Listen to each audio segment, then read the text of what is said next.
The conflict between Russia and Ukraine is intensifying and is becoming deadlier.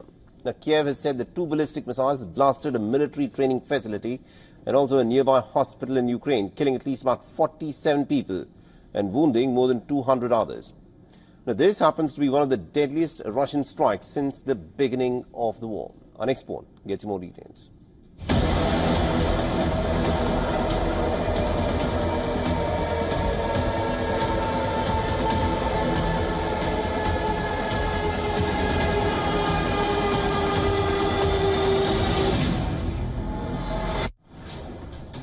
In a shocking display of military might, Russia unleashed a relentless assault on Ukraine, leaving a trail of destruction in its wake. The city of Poltava bear witness to the ferocity of these attacks, with shattered buildings and broken lives littering the landscape. The toll is staggering. Dozens dead and hundreds wounded in what is being described as one of the deadliest offensives against Ukraine till date. I have received preliminary reports on the Russian strike on Poltava. According to currently available information, 2 ballistic missiles hit the territory of an educational institution and a nearby hospital.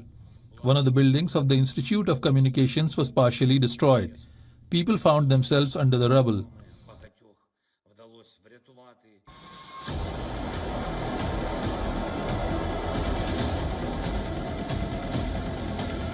Ukrainian officials say that the weapons employed in this brutal onslaught left civilians with precious little time to seek shelter once air raid sirens blared. The past week has seen a marked intensification of Russia's missiles and drone strikes, with Ukraine enduring its heaviest bombardment yet. Hundreds of ballistic and cruise missiles have rained down, overwhelming Ukrainian air defense and causing death and destruction.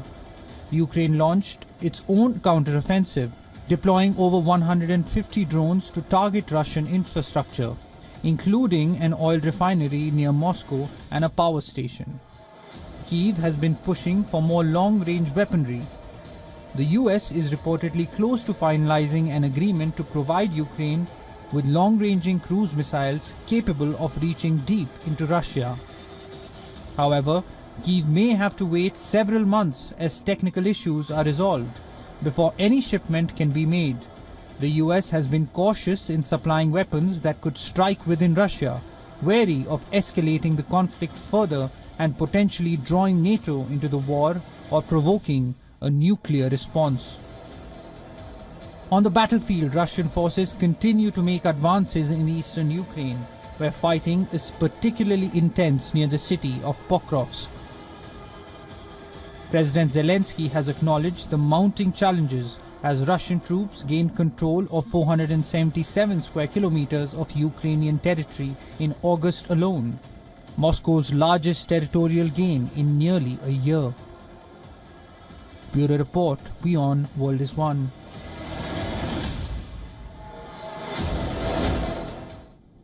All right, now to help make sense of why this war is suddenly again escalating, we're being joined by Dr. Glenn Deason, who's a professor of international relations at the University of Southeastern Norway. He's joining us on this broadcast live. Now, Professor Deason, the recent attack that has taken place where the Russians have carried out a strike on a facility that the Ukrainians are describing as a military educational facility, in which about 47 people are said to have died. Are we witnessing a sharp escalation here? Because this happens to be one of the biggest attacks that Russia has carried out in this manner. Yes, so this is very horrific, the casualty numbers. And I think this is also common what one sees towards the later stages of wars. This is a common phenomenon. And we see the same symptoms now that Ukraine and NATO is losing this war. And that is the symptom of growing casualties. So this is often caused by a weaker strategic position, a lack of resources, disorganized leadership, can be collapse in morale. Overall, you see often logistics break down. There's a lack of ammunition and manpower. You see then more people defect, surrender, reinforcements do not show up. and as a result, this only escalates. Front lines are broken, cauldrons are formed in which troops have to fall back in a disorganized manner, which allows the winning side to knock out the retreating forces. Also, I think when wars come to an end, there's usually more informants, which you see in this case as well, I think. That is people jumping ships as they're betting on the winning side. I don't have any evidence of this, but the intelligence and spy network of Russia appears to have improved. So I think this is quite common. And to add to it, I think Russia will be much less constrained now going forward, given that it sees itself under pressure to escalate as well in response to the invasion of Kursk and also NATO's willingness to attack Russia more and more directly.